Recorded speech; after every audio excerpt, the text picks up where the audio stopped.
I thought getting 1,000 kilometers from a single tank was something so remarkable. But man, other people are getting crazy numbers out there. I recently watched a video of a Ford Ranger doing a similar mileage test that I've done on the previous video. They are getting crazy numbers. They've managed to do 1,291 kilometers from a single tank and averaging about 6.3 liters per 100 kilometers. Although their kilometers per hour was a bit less compared to mine, which was 97, theirs was 79 kilometers per hour. But still, that is a very high number. So the difference with the video is that they were using 2-liter bi-turbo engine instead of the single turbo engine. I guess those 10 gears really come in handy on a long distance.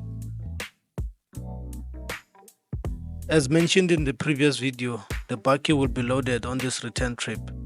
So let's look at the vehicle mass maximum that the Bakkie can carry.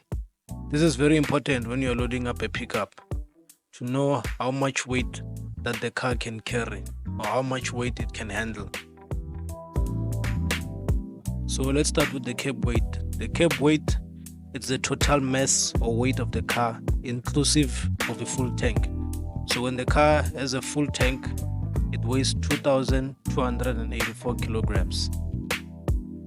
And then we have the payload. Payload, it's the weight that the car can carry on itself. And people make a mistake that payload on a pickup means the weight that the pickup can carry in the bin or the tray. No, that includes even the passengers. So like on the payload, the driver is included, the passengers are included, and any other thing that you can carry is included in that. So for this car, it can carry 946 kilograms of whatever weight, inclusive of the passengers and whatever you might be carrying at the back. Another reason why I went for this car is that it comes with a spray-in bed liner. So there's no rubberizing here. It comes sprayed as standard. Another thing, it's the internal tie-down points. So this Bakkie comes with 6 tie-down points, whilst other Bakkies come with 4. So there's more places to hook your tie-downs and your straps when you're carrying the load. Makes it easier, makes it very convenient. So the Ford Ranger has 6, other Bakkies has 4. And also the tailgate can lock using the key fob. There's no separate key to lock the tailgate, which makes it convenient and less of a hassle.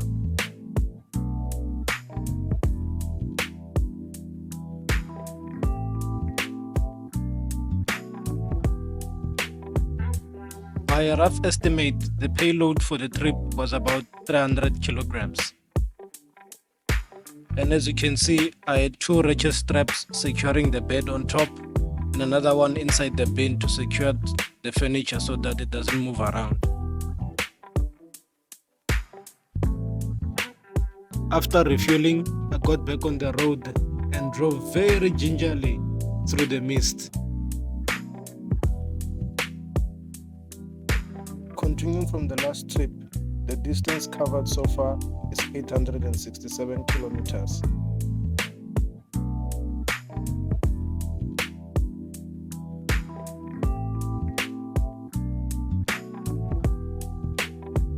After about a 30 minutes drive, the fog cleared and the road was clear. So from here on, it was an easy drive, a slow and a painful one.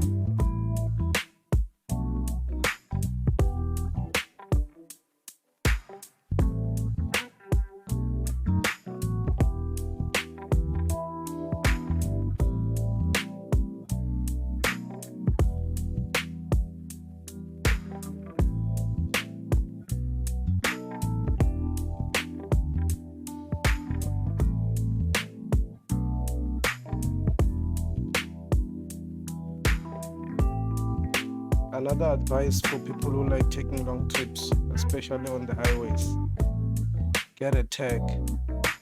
This will make your life easier, especially for people driving on the N1 towards Limpopo during December. That road is a nightmare. So getting a tag will surely save you time.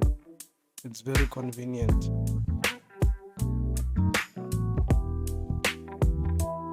There's a full tank versus half tank theory. So the theory goes, on a full tank, a car is much heavier, meaning when you drive, you are burning more fuel because the car is heavy. That way, you are not getting the best fuel efficiency. And then on a half tank, your car is carrying less fuel, therefore it's lighter, and you may get better fuel efficiency. For example, on Formula One, F1, when they do qualifiers, they fill up the car with less fuel, enough for one lap, so that the car is lighter and it's fuel efficient and it goes quicker.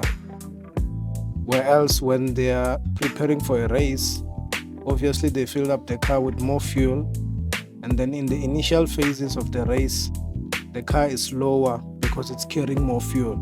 And as the race progresses, the fuel gets burned and then the car goes quicker. So the same might work for normal cars, in a sense that when you're having a full tank, you are carrying more weight and therefore burning more fuel and not as fuel efficient as you think you are. So I'm sure people have noticed with their vehicles that after filling in a full tank, you have to be a little extra on the accelerator to keep the car moving. Whereas on a half tank, you may not be as hard on the accelerator. And in turn, for a long trip like this, you'd actually be more fuel efficient and get more mileage if you were to fill up half tank and then refill again as you go. So this is a theory I haven't tested out myself. It's just a thought. So maybe it's something to try out and see which one is best.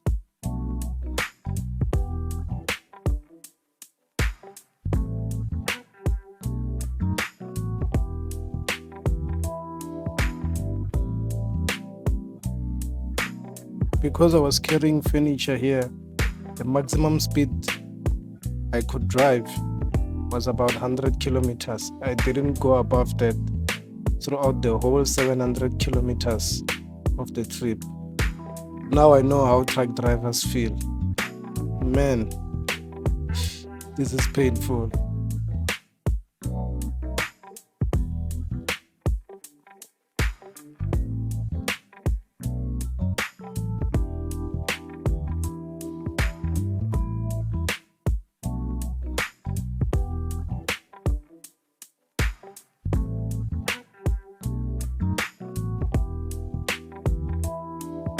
Just before heading into Joburg, I stopped to check if everything was okay. If everything was still tight, nothing was loose or flapping about. All seems to be still in order. So I continued with my journey.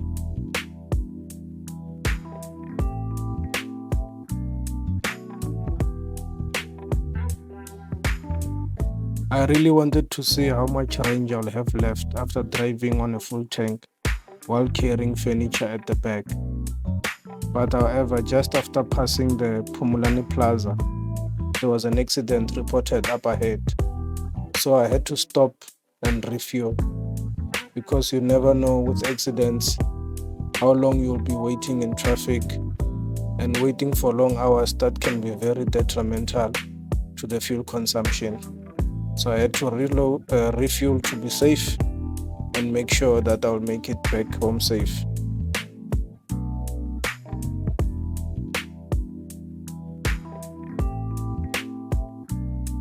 So yes, I did refuel just above the half tank mark, and I had about 246 kilometers left. So I was definitely going to make it back home.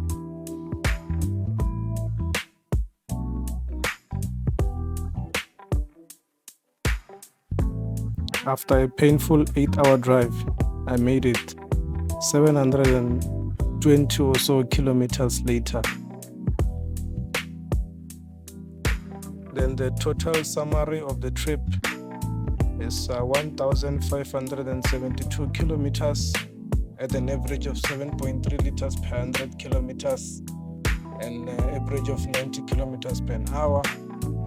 And the travel time was 17 hours 24 minutes.